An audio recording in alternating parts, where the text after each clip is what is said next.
Hey, what's up, everybody? We're going to do another Q&A here.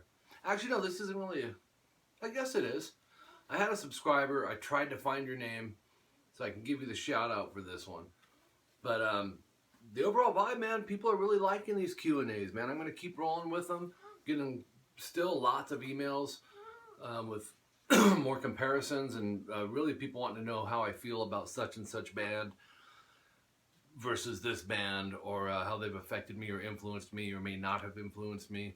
Same thing with guitar players. So this one, it's funny, I wish I could have found it, but it was someone saying they want to know how I feel about Vito Bratta. And this subscriber of mine, I could tell, was a huge Vito Bratta fan.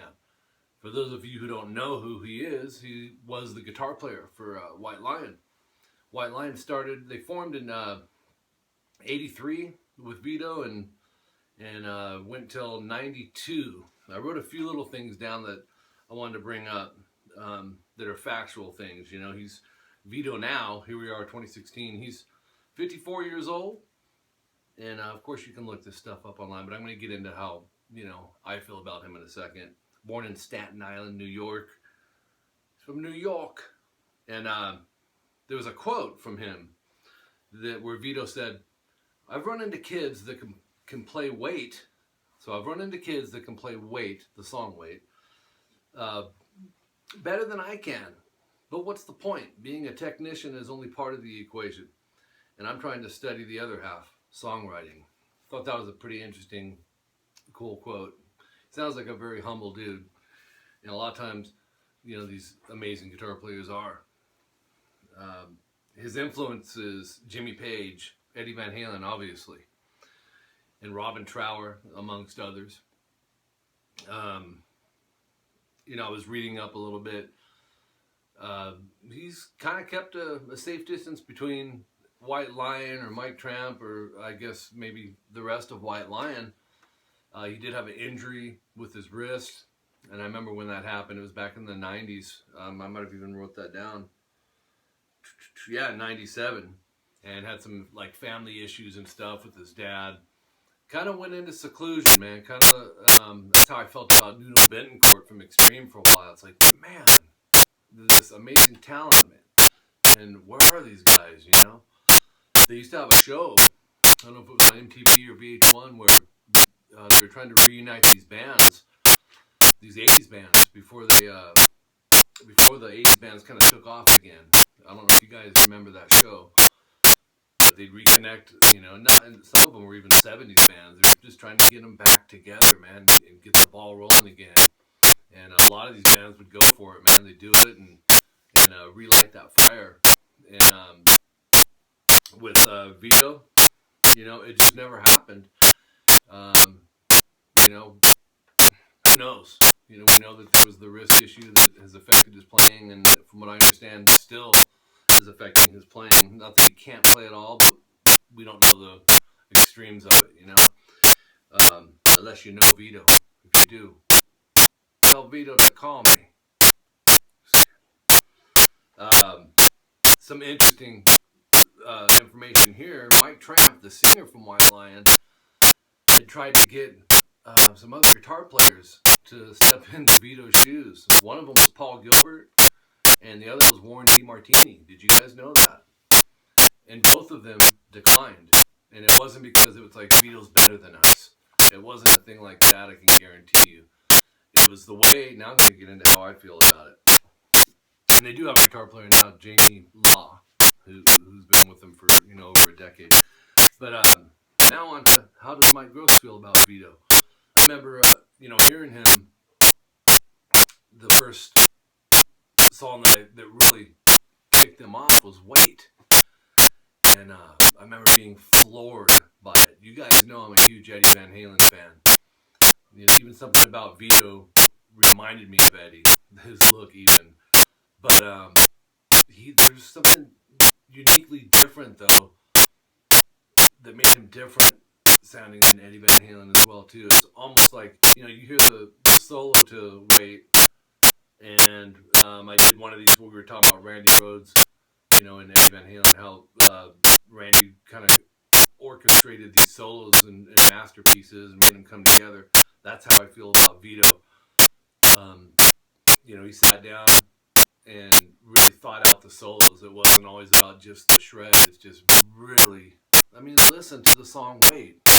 You know, it's timeless. The solo to this day, I still go, whoa, man, this guy was just really something special. Vito really had his own sound and vibe and feel and technical aspect, and the flash, he was really a really big package. I wish we had more, you know, of Vito to listen to. Just the way he approached that solo alone, but really all of the White Lion stuff was just brilliant because it wasn't just his solos. Of course, we looked forward to hearing them. You know, make the hair stand up on your arms, man, and in your head. See, this happened when I heard Wait. My hair just started standing on end, and it hasn't left. No, just kidding. I used to have super long hair.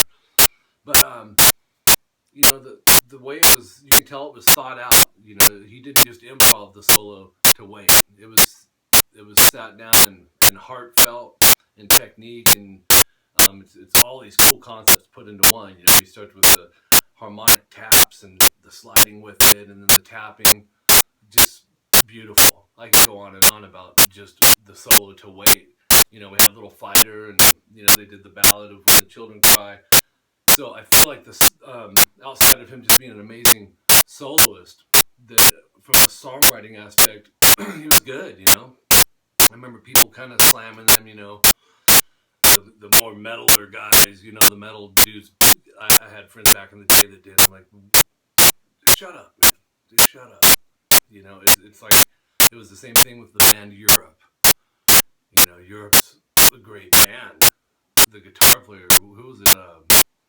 They're not going to pop into my mind. John Levin had two guitar players. They were both fabulous. I think one or two of them went on to play with Don Dokken on the Up From the Ashes album, if I'm not mistaken. I could be wrong on a few of those. But anyways, we're talking about Vito here. You know, to have DeMartini and Warren DeMartini from Rat and Paul Gilbert from Mr. Big, Racer X, you know, decline that offer makes you go, wow. You know, why? It makes you wonder why, you know. I've given you my reasoning on why I think. He's just very stylistically hard to emulate as a player. Those are shoes that they were just like, nah, it's okay. Stick to what I'm doing, you know. They're awesome anyways, right? Martini and Paul Gilbert. So, yeah, I guess that just kind of sums it up. Definitely impacted me as a guitar player, no doubt about it. I loved his playing. You know, a little tiny bit of him reminds me of a guitar player that I don't know if you guys will remember, named Steve Lynch. Not related to George Lynch. His name's Steve Lynch. He played for a band called Autograph. You've probably heard the song, Turn Up the Radio. Steve Lynch was more into doing a lot of the 8-finger tapping and stuff, but I don't know, little tad bit of I hear a little bit of that Steve Lynch vibe too. But Vito stands on his own, you know, hands down, as one of the greats from the '80s that impacted so many guitar players, and you don't hear a lot about that. You know, we don't. I think recently Eddie Trunk from That Metal Show was able to interview Vito. I don't think it was like a live thing on the show either. It was just a audio thing. And I'm going to check that out. I read a little something about that, but really kind of went into hiding. We don't know how bad the wrist injury was or anything, but we have his music, what he did do. If you think about it, we only had 2 albums with amazing Randy Rhoads, you know. Of course, he had the Quiet Riot stuff, but he was more, you know, evolved into, you know, the prime of Randy Rhoads was with, you know, the 2 Ozzy albums, the maturity and everything that's playing. So I love Vito Bratta. Okay, you just told me to come on here and ramble about him and tell you guys how I felt. I love his playing, man. I think he's fabulous, and his chordings and his melodic concepts with his chords and his soloing that he brought together and joined those 2 worlds. So subscribe to this channel. We're going to end it here. Add me on Facebook, Twitter, and Instagram. You can read those in the description below, and go had me. Be sure to share these things. Keep your Q&As coming, all right? I got tons of questions, and this one just, I chuckled, man, when I read it. I wish I could find the comment, just the way you worded it. So, appreciate you guys. Long live Vito. He's amazing. And maybe we can get some more of his stuff in the near future. We'll see ya.